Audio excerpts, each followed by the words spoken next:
नाही, केंद्राचं पथक या ठिकाणी आलं. केंद्राच्या पथकाने संपूर्ण नुकसान भरपाईची पाहणी केली.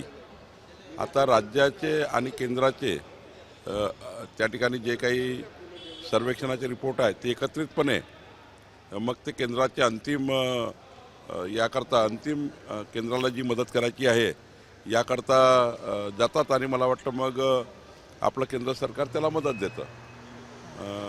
केंद्राचं पथक आत्ताच या ठिकाणी येऊन गेलेलं आहे महाराष्ट्रामध्ये. किती मागणी होणार आहे? काही मदत अजूनही नाही, आपण जेवढं काही नुकसान झालं ते सारीच मागणी करतो केंद्राला आणि केंद्र मग त्याला जे काही त्यांचा शेअर आहे NDRFच्या नावाप्रमाणे ते त्या ठिकाणी राज्याला देतात आणि मला वाटतं महाराष्ट्रालाही चांगल्या पद्धतीने केंद्राकडनं मदत मिळणार आहे. निवडणूक आयोगाचे काही बनवाबनवी नाही आहे. आम्ही पहिल्यापासून राज्य निवडणूक आयोगाला जे काही त्या ठिकाणी हे सुरू आहे निवडणुका रद्द करणं, निवडणुका पुढे ढकलणं याकरता आमचा रोजचाच त्या ठिकाणी संवाद आहे आणि आम्ही त्या ठिकाणी आयोगाला 4 पत्रही पाठवले आहे की असं या नियमात हे करता येणार नाही, निवडणुका पुढे ढकलू नका, निवडणुका पुढे ढकलू नका.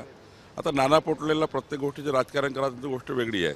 आम्ही सर्वच लोक संतप्त आहोत. आम्ही सर्वच लोक त्या ठिकाणी राज्य निवडणूक आयोगाच्या भूमिकेशी असहमत आहोत आणि आम्ही स्पष्टपणे भूमिका मांडली आहे.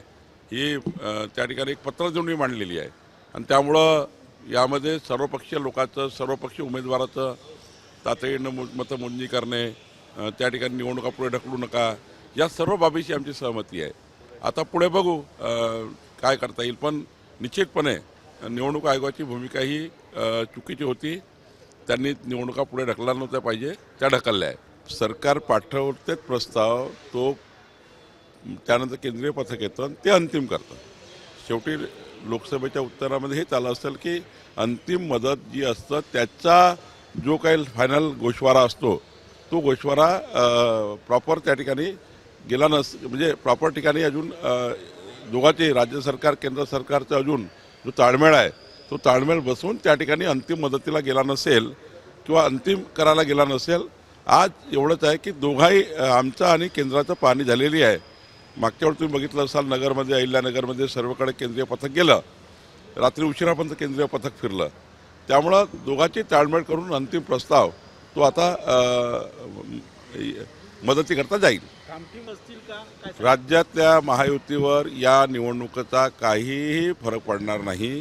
राज्याची महायुती एकसंघपणे, आमचा NDA हा भक्कम आहे, मजबूत आहे आणि या लोकल निवडणुकीचे कुठलेही पडसाद राज्याच्या महायुतीच्या आमच्या समन्वयावर पडणार नाही. स्थानिक निवडणुकीच्या संबंधाने तो अल्टिमेटम होता की आमची इथे महायुती टिकवायची की नाही टिकवायची. स्थानिक निवडणुकीचा तो विषय होता.